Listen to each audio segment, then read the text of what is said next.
மக்களே மக்களுக்காக மக்களால் நடத்தும் ஆட்சி மக்களாட்சி என்றார் அமெரிக்க முன்னாள் குடியரசுத் தலைவர் திரு ஆபிரகாம் லிங்கன்.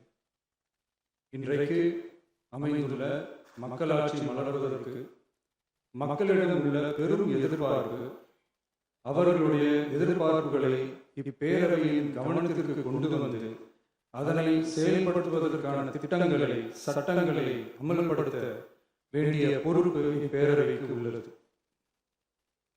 அதிகமான மக்கள் அதிக நன்மைகளை இந்த ஆட்சி காலத்தில் நன்மை பெற்றுள்ளார்கள் என்கிற வகையில் நம்முடைய செயல்பாடுகள் அமைய வேண்டும்.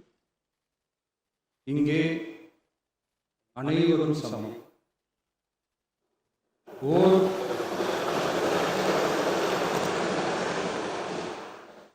ஓர் உறுப்பினரை கொண்ட கட்சிகள் இங்கே இடம் பெற்றிருந்தாலும் அவர்களுடைய கருத்துக்களுக்கும் அதிக எண்ணிக்கை பெற்ற தமிழக வெற்றி கழக உறுப்பினர்கள் தெரிவிக்கும் கருத்துக்களுக்கும் சமமாகவே மதிப்பளிக்கப்பட்டு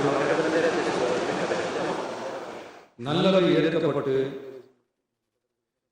அல்லவை நிராகரிக்கப்பட்டு ஜனநாயகத்தின் இதயமாகவும் மூளையாகவும் இப்பேரவை செயல்பட வேண்டும். அதற்குரிய வகையில் பெருமை வாய்ந்த வரலாற்று சிறப்பு கொண்ட பேரவையை நடத்தி செல்லும் பண்பை பெற்றுள்ளவரையே தமிழக வெற்றி கழகம் முன்மொழிந்து தாங்கள் இன்றைக்கு இந்த ஆசனத்தில் அமர்ந்துள்ளீர்கள். மாண்புமிகு பேரவைத் தலைவர் அவர்களே, தாங்கள் பேரவைத் தலைவராக ஒருமனதாக தேர்ந்தெடுக்கப்பட்டுள்ளீர்கள். தங்களை இந்த ஆசனத்தில் மாண்புமிகு பேரவை முன்னவரும் எதிர்கட்சி தலைவரும் தங்களுடைய கரங்களை பிடித்து அழைத்து சென்று அமர வைத்தார்கள்.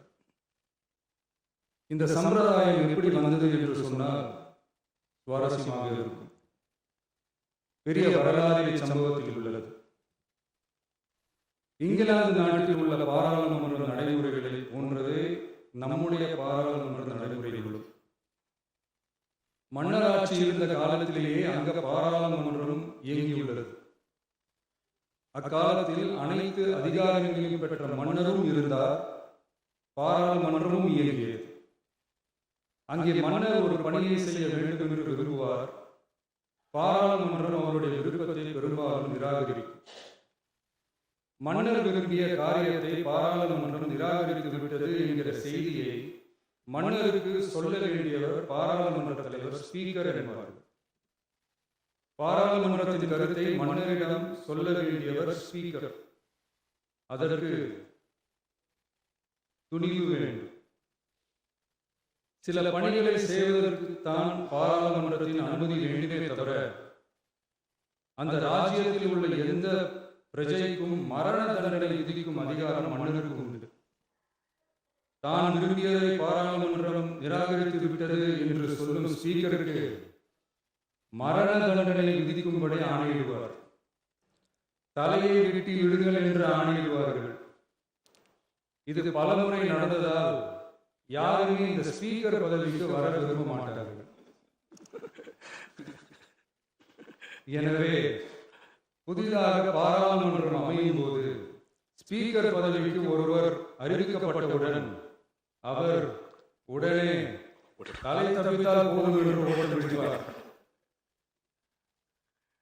அணை முன்னவரும் எதிர்கட்சி தலைவரும் அவரை தடுத்து நிறுத்தி அவர் கைகளை பிடித்து இழுத்து வந்து ஆசனத்தில் அமர வைப்பார்.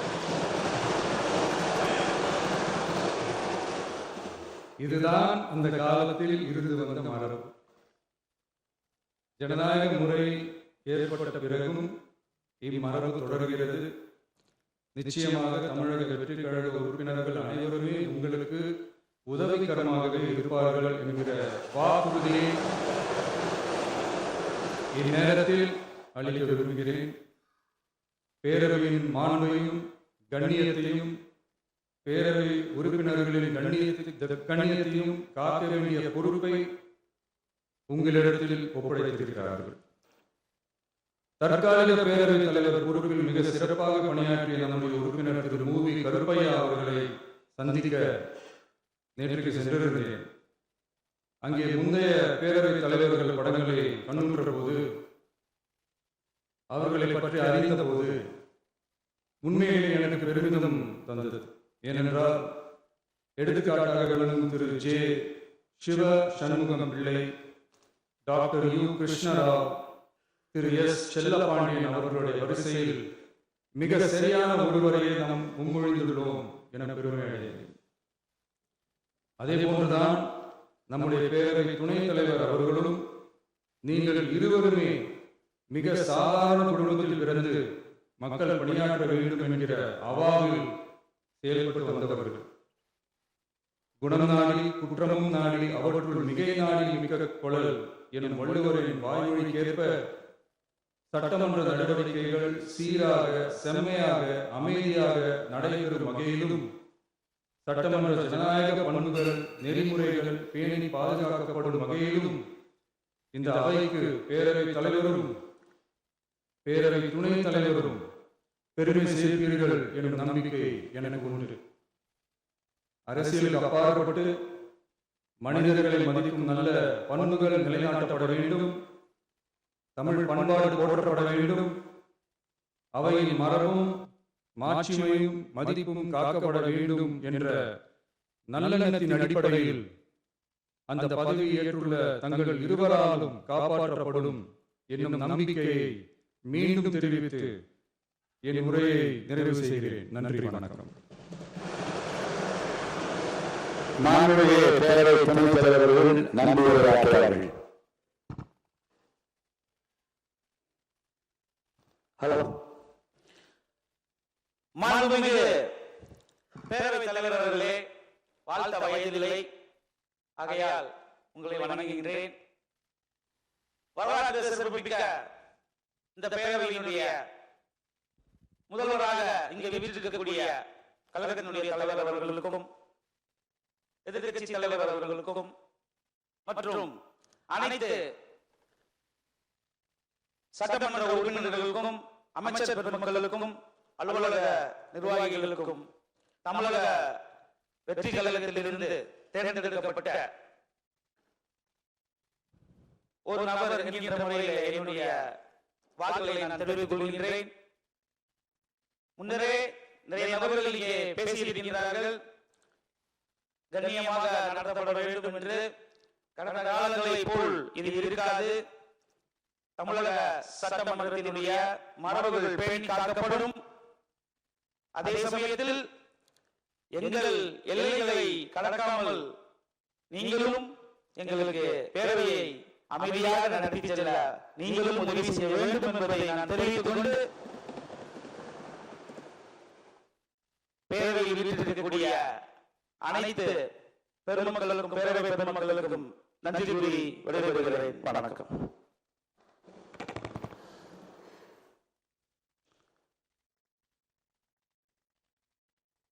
எங்கள் வாழ்வும் எங்கள் வளமும் மங்காத தமிழென்று சங்கே முழங்கி என்று தமிழ் தாயை வணங்கி தொடங்குகிறேன்.